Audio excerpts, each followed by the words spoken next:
Good morning, students. Today's chapter name is वाक्य विचार। चलिए शुरू करते हैं।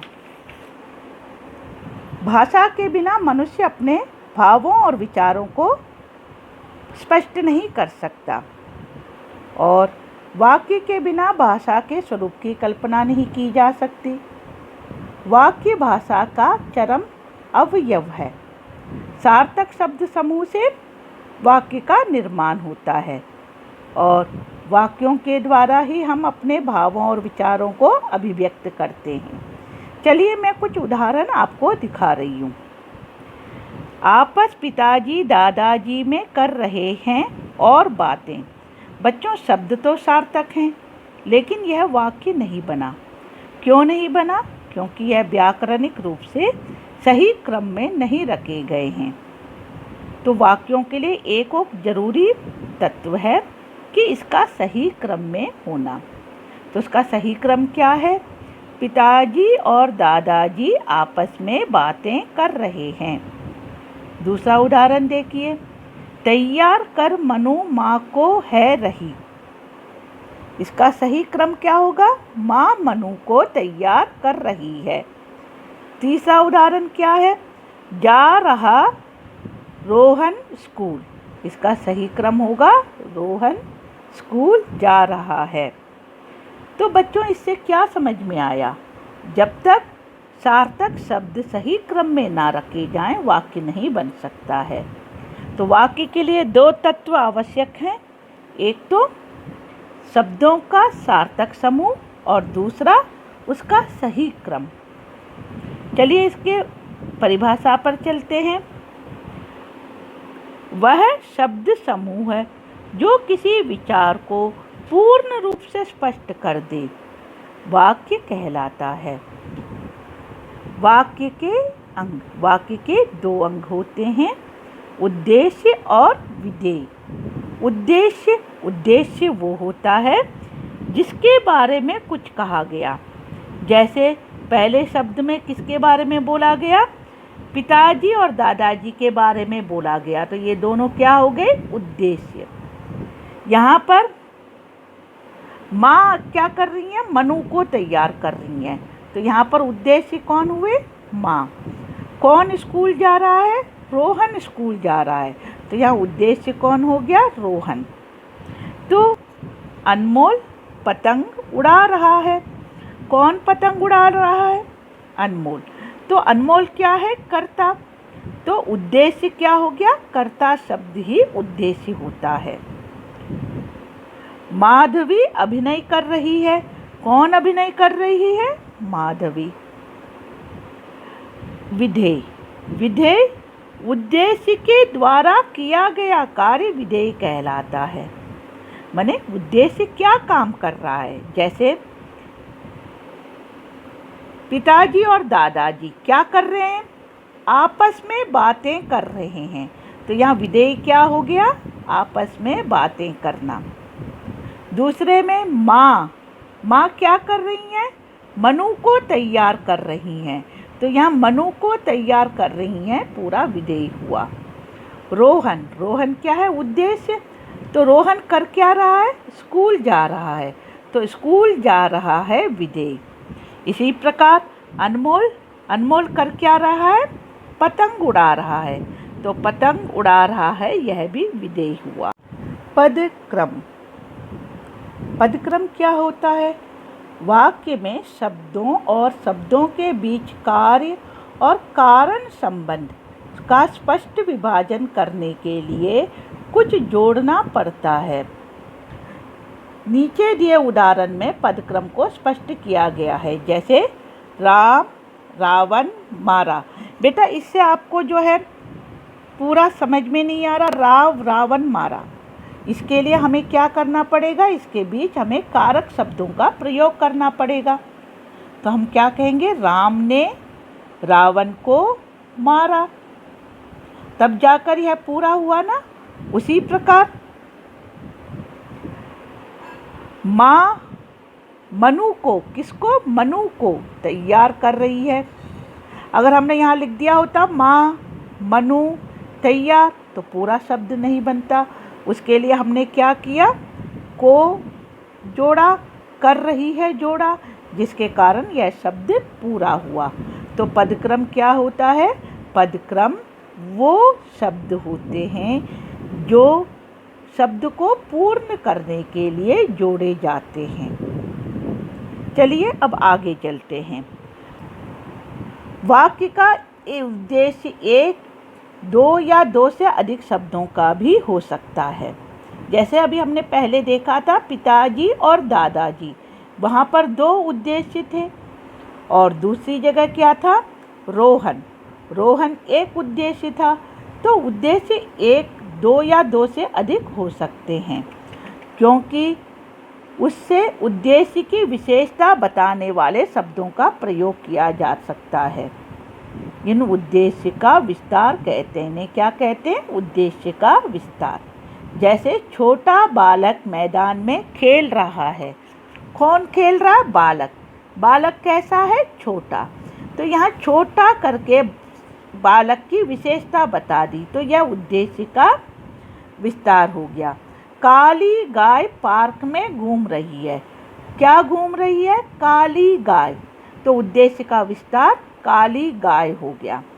अब उसी प्रकार विधेय का भी विस्तार हो रहा है। मूल विधेय को पूर्ण करने के लिए वाक्य में कुछ शब्द प्रयोग किए जाते हैं।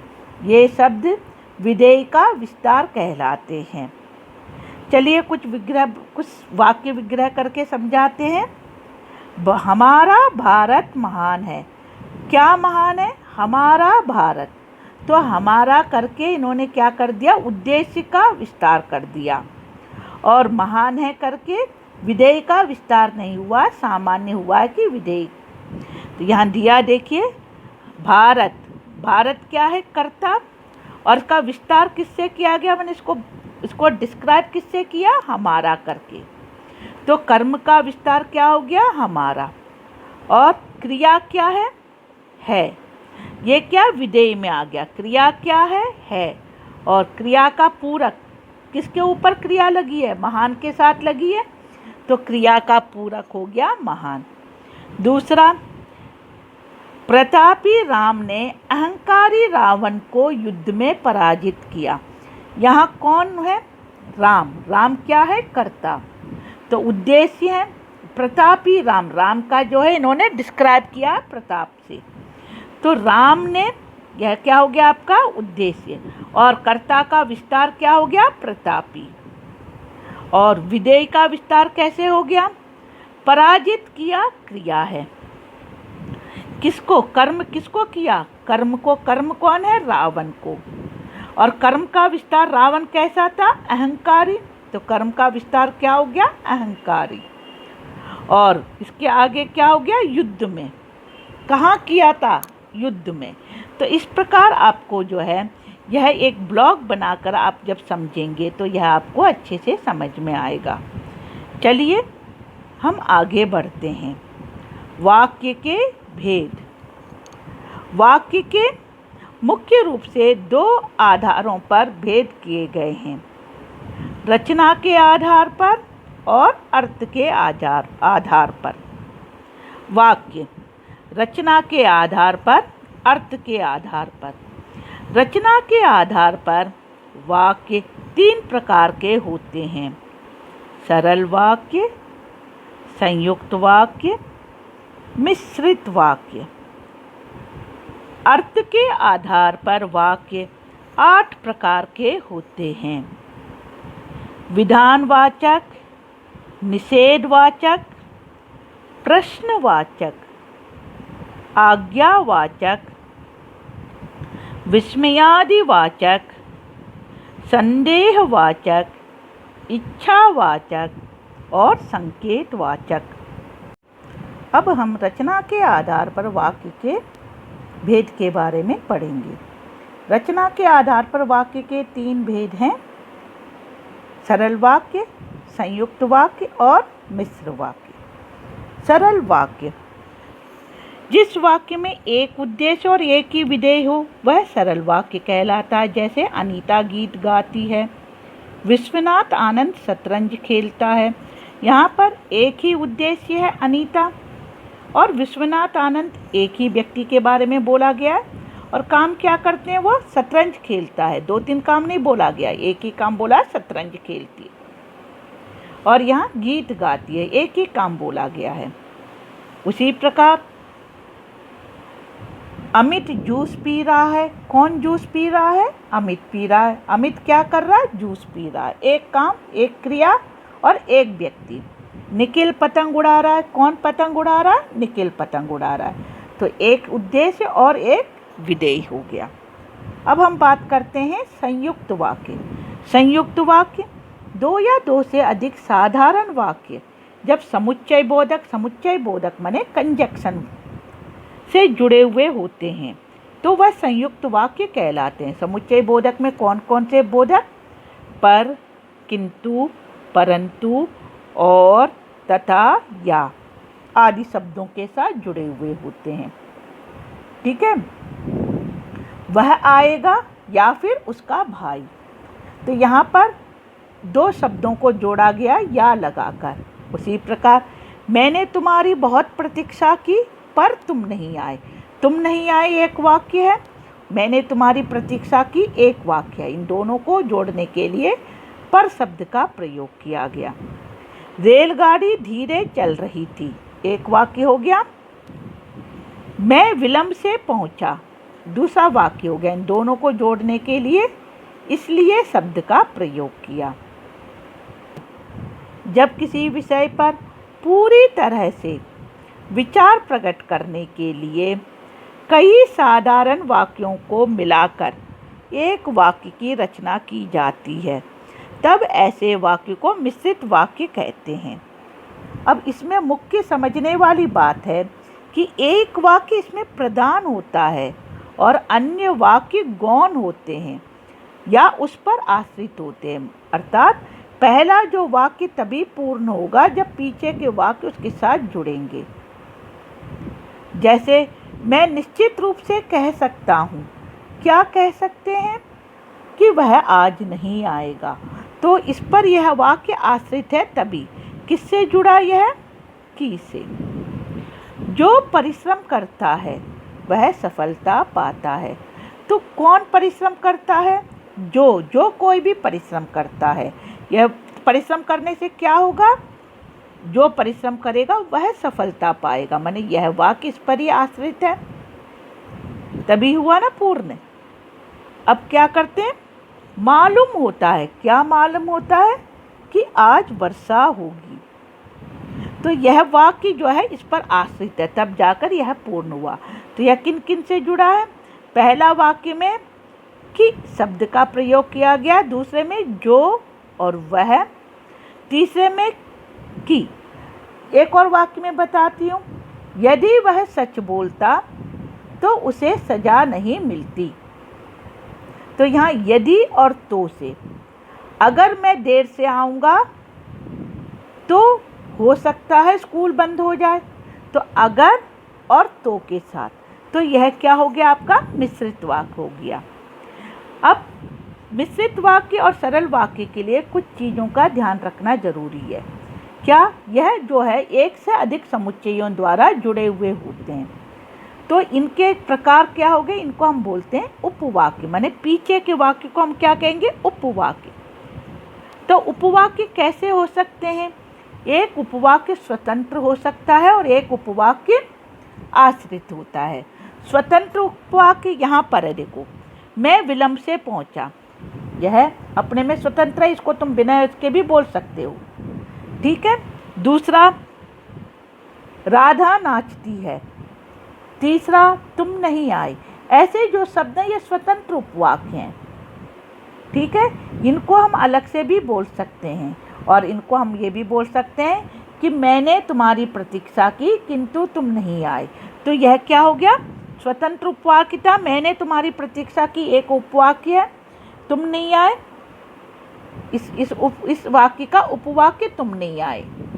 रेलगाड़ी चल रही है, धीरे चल रही थी, एक वाक्य है, उसका उपवाक्य क्या हो गया? मैं विलंब से पहुंचा। इसको हम धीरे से भी बोले तो कोई अलग से कोई परेशानी नहीं है। तो स्वतंत्र उपवाक्य इसलिए कहा गया। दूसरा क्या है? आश्रित उपवाक्य। माने पहला वाक्य तभी पूर्ण होगा जब दूसरा उपवाक्य उसके साथ जुड़ेगा। इस प्रकार समझो, यही वही घड़ी है जो खराब हो गई। अब भाई जो खराब हो गई, क्या खराब हो गई थी? यह घड़ी। और यह घड़ी क्या है? यह वही घड़ी है। तो क्या हो गई इस घड़ी को? यह खराब हो गई। तो यह एक वाक्य दूसरे पर पूर्ण रूप से आश्रित था, तो इसको हम आश्रित उपवाक्य कहेंगे। जैसे जो परिश्रम करता है वह सफलता पाता है, माने एक वाक्य दूसरे पर आश्रित है। तो मिश्रित वाक्य अधिकतर आश्रित उपवाक्य वाले होते हैं और संयुक्त वाक्य स्वतंत्र उपवाक्य वाले शब्द होते हैं। चलिए, सिनेमा खत्म होने के बाद हम घूमने गए, यह सरल वाक्य है। और इसको क्या? सिनेमा खत्म हो गया और हम घूमने चले गए। फूलदान के गिरते ही वह टूट गया। फूलदान गिर गया इसलिए टूट गया, या फिर फूलदान गिरा और टूट गया। सरल वाक्य से मिश्रित वाक्य बनाना। जूही के फूल देखते ही मुझे गिल्लू की याद आ गई। तो अब क्या कह रहे हैं? जब मैंने जूही के फूल को देखा मुझे गिल्लू की याद आ गई। यहाँ पर जब कहकर इन्होंने वाक्य को जोड़ा। यहाँ पर छुट्टी होने पर हम खेलने चले गए, यह क्या हो गया? सरल वाक्य। इसको मिश्र वाक्य में जब छुट्टी होगी तब हम खेलने चलेंगे। हमारे स्टेशन पहुंचते ही रेलगाड़ी चल पड़ी।